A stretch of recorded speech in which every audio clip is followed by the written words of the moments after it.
Banking খাতে শৃঙ্খলা আনার জন্য যখন কোনো নতুন নিয়ম আসে তখন সেটাকে তো সবাই ভালোই বলবে, তাই না?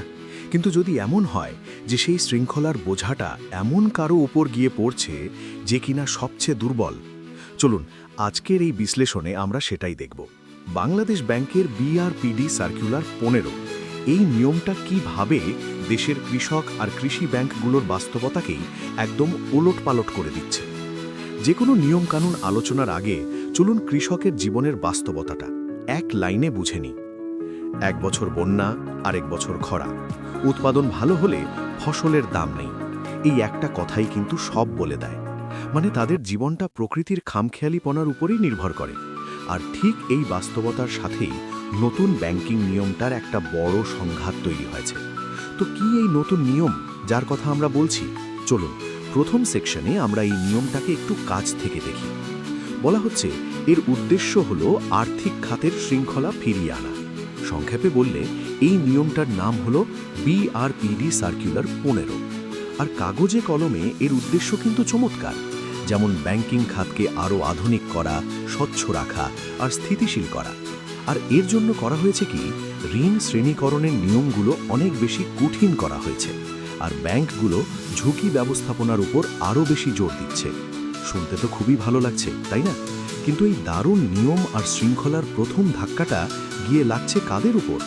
আমাদের দ্বিতীয় সেকশনটা ঠিক সেই মানুষগুলোকে নিয়ে, দেশের কৃষকদের নিয়ে, যারা হয়তো এই নিয়মের সবচেয়ে বড় ভুক্তভোগী।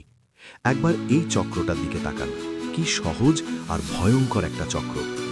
ধরুন কোনো কারণে, হতে পারে বন্যা বা খরা, একজন কৃষকের ফসল নষ্ট হয়ে গেল। তিনি ঋণের টাকা সময় মতো দিতে পারলেন না।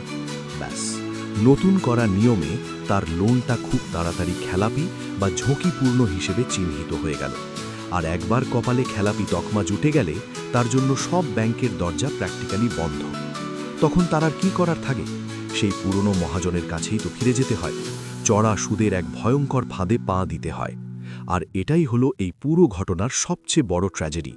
যে নিয়মটা আনা হয়েছিল ব্যাংকিং খাতকে আরও অন্তর্ভুক্তিমূলক করার জন্য, সেই নিয়মই এখন দেশের সবচেয়ে অসহায় কৃষকদের সিস্টেম থেকে একরকম বের করে দিচ্ছে, ঠেলে দিচ্ছে মহাজনী ঋণের দিকে, যেখানে সুদের হার আকাশ ছোঁয়া আর কোনো ধরনের সুরক্ষাও নেই।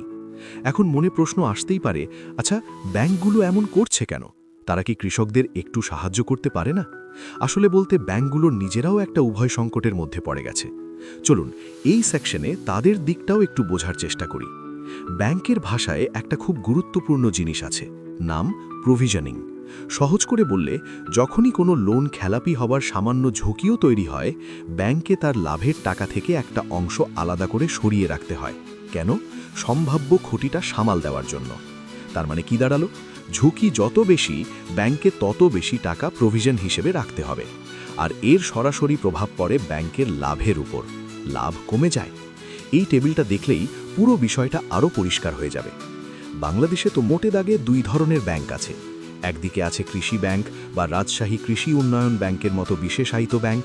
এদের জন্মই হয়েছে গ্রামে ঝুঁকিপূর্ণ কৃষকদের সেবা দেওয়ার জন্য।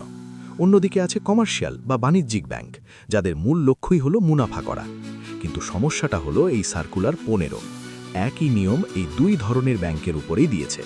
ফলে কৃষি ব্যাংকগুলোর জন্য তাদের মূল উদ্দেশ্য পূরণ করাই কঠিন হয়ে পড়েছে। আর এই বাড়তি নিয়মকানুনের চাপটা সরাসরি গিয়ে পড়ছে মাঠকর্মীদের উপর। এটা কোনো বিশেষজ্ঞের কথা নয়, একজন মাঠকর্মীর নিজের মুখের কথা। মাঠের কর্মীরা বলছেন, ঋণ পরিশোধের এই নিয়মের সঙ্গে কৃষকের মানিয়ে নিতে কষ্ট হচ্ছে। ফলে উন্নয়ন ভিত্তিক ব্যাংক ক্রমে হয়ে উঠছে শুধু আরেকটি নিয়ম কেন্দ্রিক আর্থিক প্রতিষ্ঠান। যে ব্যাংকটা ছিল উন্নয়নের সঙ্গী, সেটা ধীরে ধীরে একটা নিয়ম সর্বস্ব প্রতিষ্ঠানে পরিণত হচ্ছে। তাহলে কি এর কোনো সমাধানই নেই? আর্থিক শৃঙ্খলা আর কৃষকের কঠিন বাস্তবতা, এই দুয়ের মধ্যে কি কোনোভাবেই ভারসাম্য আনা সম্ভব না? না, সেরকম ভাবার কারণ নেই। চলুন এবার কিছু সম্ভাব্য সমাধানের দিকে নজর দেয়া যাক। মূল প্রশ্নটা কিন্তু এটাই, আমরা কি এমন কোনো ব্যবস্থা তৈরি করতে পারি যেখানে ব্যাংকের আর্থিক স্বাস্থ্যও ভালো থাকবে, আবার কৃষকের জীবনটাও অনিশ্চয়তার মধ্যে পড়বে না? বেশ কিছু ভালো প্রস্তাবনা কিন্তু সামনে এসছে। যেমন যে এলাকাগুলোতে নিয়মিত প্রাকৃতিক দুর্যোগ হয়, সেখানে অটোমেটিক্যালি ঋণের ডিউ ডেট পরিবর্তন বা মরেটোরিয়াম চালু করা যেতে পারে। অসহায় কৃষকদের জন্য সুদে ভর্তুকি দেওয়া, ব্যাপকভাবে ফসল বীমা চালু করা এগুলো দারুণ কাজে আসতে পারে। আর সবচেয়ে বড় কথা, ছোট কৃষি ঋণের জন্য প্রভিশনিংয়ের নিয়মটা আলাদা আর আরেকটু নমনীয় করা যেতে পারে। সেই সাথে কৃষি ব্যাংকগুলোকে প্রযুক্তিগতভাবে আরও শক্তিশালী করা তো জরুরি বটেই। এত সব আলোচনার পর আমরা কিন্তু একদম শেষের দিকে এসে একটা মূল প্রশ্নে এসে দাঁড়াই। কৃষকের জীবনের এই যে বিশাল ঝুঁকি, এই ঝুঁকির দায়িত্বটা আসলে কে নেবে? এই স্লাইডটা দেখুন, পুরো সংকটটা একবারে পরিষ্কার। কৃষি ব্যাংকগুলোর আসল পরিচয় কী ছিল? তারা ছিল গরিব কৃষকের উন্নয়ন সহযোগী। কিন্তু নতুন নিয়মের চাপে তারা এখন বাণিজ্যিক ব্যাংকের মতো আচরণ করতে বাধ্য হচ্ছে। ঝুঁকি এড়িয়ে চলাই এখন তাদের প্রধান লক্ষ্য হয়ে দাঁড়াচ্ছে। মানে ব্যাংকগুলো নিজেরাই একটা পরিচিতি সংকটে ভুগছে। শেষ পর্যন্ত সিদ্ধান্তটা আমাদের নীতি নির্ধারকদেরই নিতে হবে।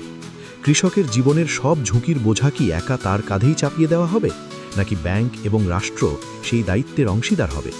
এই একটা প্রশ্নের উত্তরের উপরেই কিন্তু বাংলাদেশের পুরো কৃষি খাতের ভবিষ্যৎ নির্ভর করছে।